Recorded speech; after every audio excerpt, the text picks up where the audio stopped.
عليكم ورحمة الله وبركاته. إن الحمد لله نحمده ونستعينه ونستغفره ونعوذ بالله من شرور أنفسنا ومن سيئات أعمالنا. من يهده الله فلا مضل له ومن يضلل فلا هادي له، وأشهد أن لا إله إلا الله وحده لا شريك له، وأشهد أن محمدا عبده ورسوله. أما بعد، فإن خير الحديث كتاب الله، وخير الهدي هدي محمد صلى الله عليه وسلم، وشر الأمور محدثاتها، وكل محدثة بدعة، وكل بدعة ضلالة، وكل ضلالة في النار.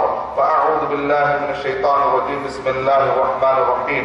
يا أيها الذين آمنوا اتقوا الله حق تقاته ولا تموتن إلا وأنتم مسلمون. يا أيها الناس اتقوا ربكم الذي خلقكم من نفس واحدة وخلق منها زوجها وبث منهما رجالا كثيرا ونساء، واتقوا الله الذي تساءلون به والأرحام إن الله كان عليكم رقيبا. يا أيها الذين آمنوا اتقوا الله وقولوا قولا سديدا يصلح لكم أعمالكم ويغفر لكم ذنوبكم، ومن يطع الله ورسوله فقد فاز فوزا عظيما. فأعوذ بالله من الشيطان الرجيم. بسم الله الرحمن الرحيم. من أجل ذلك كتبنا على بني إسرائيل أنه من قتل نفسا بغير نفس أو فساد في الأرض فكأنما قتل الناس جميعا، ومن أحياها فكأنما أحيا الناس جميعا. بسم الله الرحمن الرحيم. رب اشرح لي صدري ويسر لي أمري واحلل عقدة من لساني يفقهوا قولي. میں سب سے پہلے اللہ سبحانہ و تعالیٰ کا شکر بجا لاتا ہوں. بے پایا درود و سلامتی ہو محمد مصطفیٰ صلی اللہ علیہ وسلم پر. اور میں دعا کرتے ہوئے اپنے اس بیان کا میں آغاز کرنا چاہتا ہوں. داعش پر تشریف فرما معزز علماء کرام کے حق میں جناب صلاح الدین مقبول حفظہ اللہ، یہ عرب اور عجم کے بہت ہی جید عالم ہیں، اور آپ کے درس میں عرب اٹینڈ کرتے ہیں. عرب علماء آپ کے درس اٹینڈ کرتے ہیں. عربی میں آپ کے دروس ہوتے ہیں جہاں پر عرب کے لوگ آ کر سیکھتے ہیں. اور جب ہم مدینہ یونیورسٹی میں پڑھتے تھے تو ہمارے اساتذہ آپ کا نام لے کر ہم کو اپنے درس کے دوران بتایا کرتے تھے کہ شیخ صلاح الدین مقبول حفظہ اللہ نے اپنی کتاب میں یہ کہا، یہ کہا، یہ کہا کہہ کر ہم کو درس دیتے تھے. اور بڑی میرے لیے سعادت مندی کی بات ہے کہ آج میں آپ کے سامنے اللہ نے مجھے آپ کے بازو بیٹھنے کا اللہ نے مجھے موقع دیا ہے. شیخ محترم کے اللہ حفاظ فرمائے.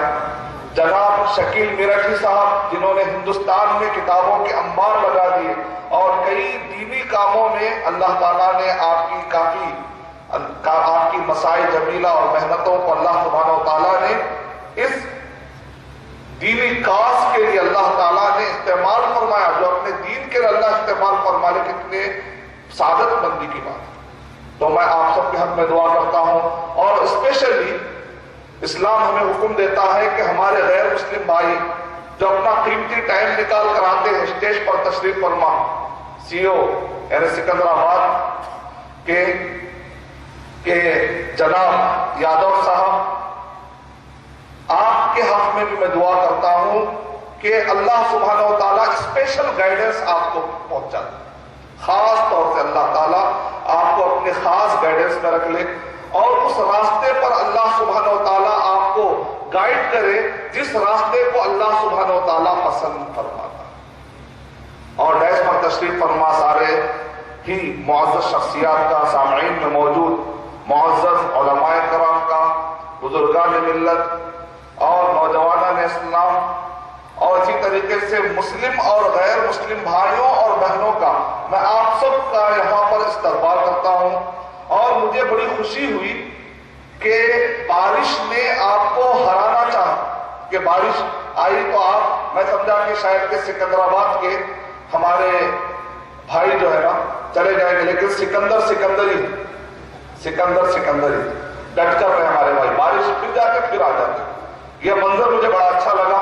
میں نے ہمارے ساتھیوں سے کہا کہ بڑے اچھے لوگ ہیں بھائی، جب اللہ کی راہ میں نکل جاتے ہیں، جب اللہ کی راہ میں نکل جاتے ہیں تو پیٹ پھیر کر بھاگنے والے قوم میں سے نہیں، یہ پیٹ پھیر کر بھاگنے والی قوم میں سے نہیں۔ اللہ تعالیٰ آپ کے اوقات میں آپ کے قربانیوں کو اللہ قبول فرمائے، آپ کے بیٹھنے کو اللہ سبحانہ و تعالیٰ یہاں پر قبول فرمائے، اور خاص طور سے اس پورے پروگرام کو آرگنائز کرنے کے لیے PRSF یعنی یہ جو پیس ریسرچ اینڈ اسٹڈیز فاؤنڈیشن، مجھے بڑی خوشی ہو رہی ہے۔ میں جب سوچا کہ یہاں پر ایک ٹاؤن ہے تو میں سمجھا کہ شاید کہ جنرلی گاؤں میں ہم جاتے ہیں تو گاؤں میں منظم طریقے سے پروگرام جنرلی دیکھنے میں نہیں آتے، تو میں تصور لے کر آیا کہ بھائی گاؤں کا پروگرام ہے، لوگ بلا رہے ہیں، چلو ہم جائیں گے خوشی کے لیے، جا کر کچھ دینی بات رکھیں گے۔ لیکن یہاں پر پہنچ کر دیکھتا ہوں یہاں پر قالین بچھی ہوئی ہے، اور یہاں پر بہترین طریقے سے یعنی پروفیشنل،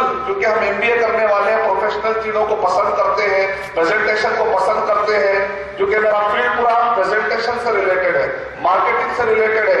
ہماری نگاہ میں اکثر پریزنٹیشن کی بڑی اہمیت ہوتی ہے۔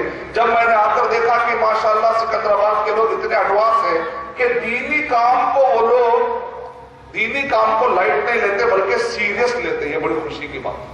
یہ آج کل کے جو نوجوان ساتھی ہیں جو محنت کر رہے ہیں، ان کی محنتوں کو دیکھ کر بڑی خوشی ہوتی ہے کہ وہ اسلام کو فار گرانٹیڈ نہیں لے رہے بلکہ اسلام کو سیریس لے رہے۔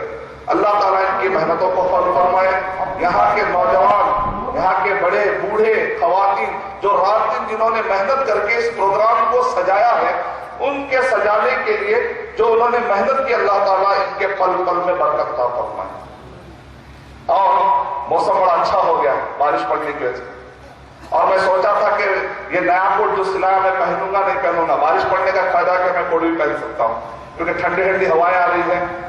گرمی میں کوٹ پہننا مشکل ہے، لیکن ماشاءاللہ یہ ہواؤں کی رحمت کا نتیجہ یہ ہے کہ ہم اچھے طریقے سے بیٹھ بھی سکتے ہیں، سن بھی سکتے ہیں۔ جس ٹاپک پر میں آپ کے سامنے گفتگو کرنے کے لیے یہاں پر ٹھہرا ہوا ہوں، عنوان ہے اسلام رحمت نہ کہ زحمت، یعنی تکلیف نہیں ہے، اسلام میں رحمت ہی رحمت ہے، مسلم اور غیر مسلم دونوں کے لیے۔ اسلام رحمت نہ کہ زحمت، مسلم اور غیر مسلم دونوں کے لیے۔ اس ٹاپک کو لینے کی وجہ کیا ہے؟ اس ٹاپک کو لینے کی وجہ یہ ہے کہ فی الوقت اگر ہم ذرا میڈیا کے بعض گوشوں کا، ہر میڈیا کو میں برا نہیں کہتا کیونکہ جو مائک استعمال کر رہا ہوں یہ بھی ایک میڈیا ہے، یہ جو آڈیٹوریم کی شکل میں جو گراؤنڈ کو بنا دیا گیا ہے یہ بھی ایک میڈیا ہے۔ میں ہر میڈیا کو بلیم نہیں کرتا نہ کلیم کرتا ہوں، میڈیا کے بعض گوشے تیزی کے ساتھ مسلمانوں کے خلاف پروگرامنگ کر رہے ہیں، یورپ میں، امریکہ میں، انڈیا جیسے ملک میں، اور آپ جانتے ہیں آج بھی غیر مسلم بھائیوں میں میجورٹی ہے، میجورٹی جو مسلمانوں سے دشمنی نہیں رکھتے، لیکن یہ میڈیا کے بعض گوشے اس انداز میں پریزنٹ کرتے ایسا لگتا ہے جیسے مسلمانوں کے سب دشمن۔ ایسی بات نہیں، آج بھی غیر مسلم بھائیوں میں بہت سارے معصوم ہیں، ان کو معلوم نہیں ہے کہ مسلمان کون ہے، ان کو معلوم نہیں ہے کہ اسلام کی حقیقت کیا ہے۔ آج بھی غیر مسلم میں ایسی میجورٹی ہے، اگر آپ ان کو اسلام کی صحیح تعلیمات بتائیں تو نہ صرف اس کو اپریشیٹ کرتے ہیں بلکہ اس کو قبول تک بھی کر لیتے ہیں۔ میں جس کمپنی میں تقریباً 6 سال MBA کرنے کے بعد میں سافٹ ویئر کمپنیوں میں نے جا کر جاب کیا، ہائی ٹیک سٹی حیدرآباد میں سافٹ ویئر ڈیولپمنٹ سٹیز، وہاں پر جا کر بڑے بڑے کمپنیوں میں نے جاب کیا، اور جس کمپنی میں جاب کرتا تھا وہاں پر میں اکیلا مسلم تھا اور پورے کے پورے نان مسلم تھے۔ ان کمپنیوں میں جا کر میں نے جاب کیا، جب میں نماز کا ٹائم مجھے آیا تو اس وقت پر میں نے کہا کہ مسجد دور ہے، میں اس آفس میں ایک جگہ پر نماز پڑھنا چاہتا ہوں۔ تو اس سے پہلے ایک میرے ساتھ دوست تھے جو جب میں نماز کی بات کر رہا تھا، ایک مسلمان تھے وہاں پر، تو انہوں نے مجھ سے کہا کہ آپ ایسا مت کرو، یہاں نان مسلم ہی آپ کی بات نہیں سنیں گے۔ میں نے کہا بات یہ آپ کی شاید غلط فہمی ہے، بات تو کر کے دیکھتے ہیں۔ میں نے اپنے غیر مسلم جو اس وقت پہ ہیڈ تھے، کمپنی کے مالک تھے، ان کو جا کر میں نے کہا کہ نماز پڑھنے کے لیے مجھے الگ جگہ چاہیے، کیونکہ یہاں پر میں ٹائم پر نماز پڑھنا میرے لیے ضروری ہے، تو کمپنی کے مالک نے بلا کر کہہ دیا کہ ارشد بشیر مدنی کے لیے، حالانکہ کمپنی میں جگہ بہت کم تھی، چھوٹی چھوٹی جگہ کی بھی بڑی اہمیت ہوتی ہے آج کے دور میں کارپوریٹ ورلڈ میں، کہا کہ ارشد بشیر مدنی کے لیے ایک الگ مصلی مقرر کر دیا جائے، اور کہا کہ یہ نمازیں اگر آپ پڑھیں گے تو آپ کی وجہ سے ہو سکتا ہے ہماری کمپنی ترقی کرے۔ آج بھی غیر مسلم میں ایسے کئی میجورٹی ہے جو آپ کا احترام کرنے تیار ہے، آپ کی نمازوں کا احترام کرنے تیار ہے۔ اگر آپ ایک طرف دیکھتے ہیں کہ میڈیا بتاتا ہے کہ غیر مسلم آپ کی مسجد گرا رہے ہیں، بابری مسجد گرا رہے ہیں، لیکن ایسی بہت بڑی میجورٹی ہے جو آپ کو نماز پڑھنے کے لیے جگہ دی۔ پروڈیوسر ایڈیٹر شفیق خان، کیمرہ مین محبوب حسن، پروگرام آرگنائز کیا پریزیڈنٹ PRSF کے عباد شاہ نے، presented by Rocky Talk. Contact us 9997640286.